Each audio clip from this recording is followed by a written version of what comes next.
Tonight's headlines: UTV keeps its broadcasting franchise despite being outbid by two rivals. And electricity privatisation, a government pledge on price increases. Also tonight, a Belfast judge warns the police to observe the law when a suspect demands to see a solicitor.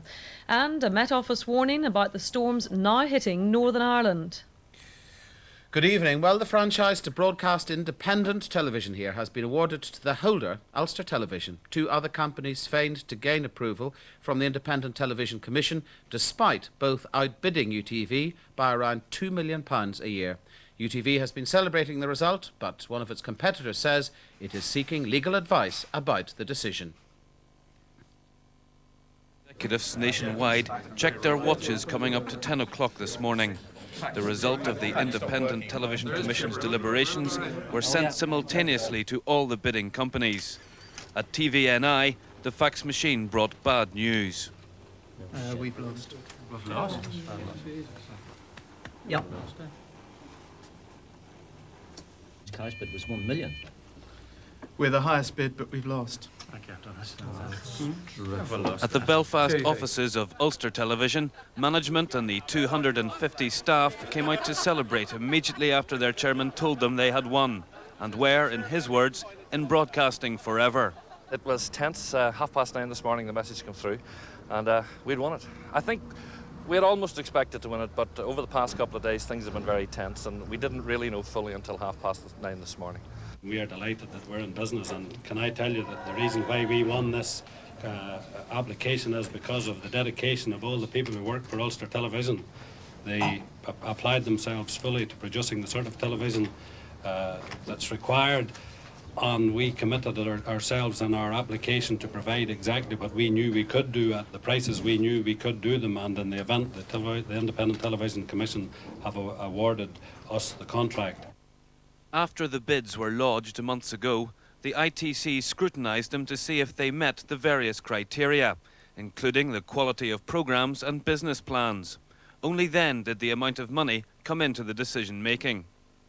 Northern Ireland's three bidders were UTV, TVNI, a consortium of local business interests led by the Duke of Abercorn and CBI Vice-Chairman Roy Bailey, and Lagan Television, headed by bookmaker Barney Eastwood and barrister Robert McCartney.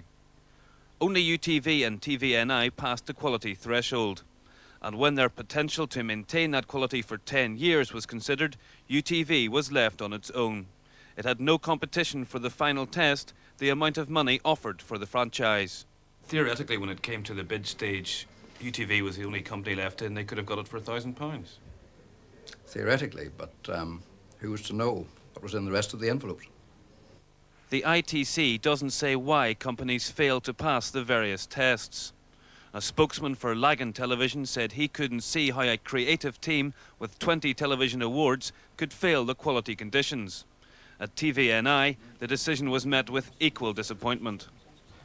TVNI is therefore now carefully considering the ITC decision, and it's doing so in consultation with its legal advisors. It will not make any further statement before that has been done.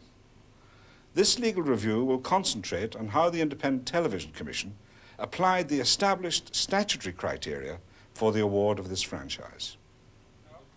Barring any successful legal action, UTV can now look forward to its future in broadcasting, but it can't be complacent.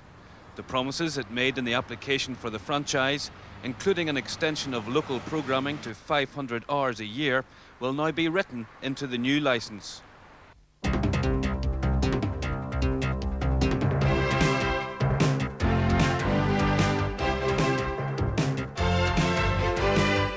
Industry Minister says privatisation won't push up power prices. Narrow escape for residents in Castlederg mortar attack. And the winning team celebrates as Ulster Television keeps its franchise.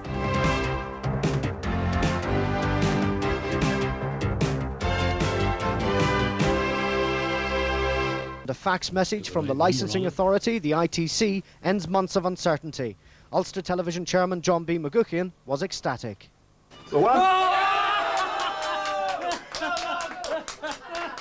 Three bids were lodged for the 10-year licence. Ulster Television's was the lowest at just over £1 million. Lagan Television, the group made up of millionaire bookmaker Barney Eastwood and hotelier Dr. Billy Hastings, bid £2.7 million. But the highest bid, £3.1 million, came from TVNI, which is headed by the Duke of Abercorn and Antrim businessman Roy Bailey. In London, ITC chairman George Russell outlined why the franchise went to the lowest bidder. TVNI and Ulster both passed the programme quality threshold. However, in the case of TVNI, it did not appear to the ICC that they would be able to maintain the proposed service through the licence period. Therefore, only Ulster Television's cash bid was considered, and they awarded the licence with a bid of £1.027 million. Back at Havelock House, the message over the tannoy system was the cue to start the celebrations. Congratulations, we're in business forever. Minutes later, they were out in the rain for a photo call. Hundreds of balloons were released, with just a hint that slightly more serious celebrations were to follow. It's a party day, and I think we'll worry about the ramifications of the next 10 years. Today is a party day, and I think let's celebrate it and enjoy it. Are you going to take a wee drink? No, never. Not until after Friday night. You always tell the truth. Always. In a statement, TVNI says it will carefully consider the decision with its legal advisors before making any further comment. Ulster Television, however, says it won on the basis of quality. I have to say that the people who work on Ulster Television deserve it, because it was a very emotional and very stressful period for them all, but they stuck religiously to doing what they felt should be done. They weren't tempted to overbid or to underperform in terms of quality.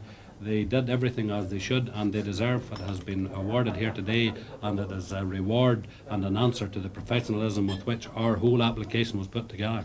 The station will now move forward with ambitious plans to expand output and facilities. The plans are to extend the local programme output to 500 hours a year. We're going to invest in new satellite technology to get live reports back from any part of the province.